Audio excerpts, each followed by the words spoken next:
Welcome, here I've got Samsung Galaxy A3 Core and I'm gonna show you how to turn on and off the camera location tags at this device. So let's start by tapping on the camera button to open it, and for now we are on standard photo mode. From here let's go to the left corner button so we can open here the advanced camera settings. Here we are. Now we have to focus on useful features category.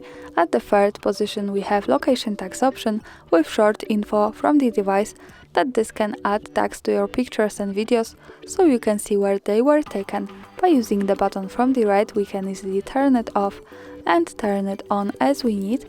And here also the important thing is that to make it work correctly, when we want to save the actual location of our photo, we have to be connected with the internet. For example, with the Wi-Fi or mobile data, and we have to turn on the location of this device.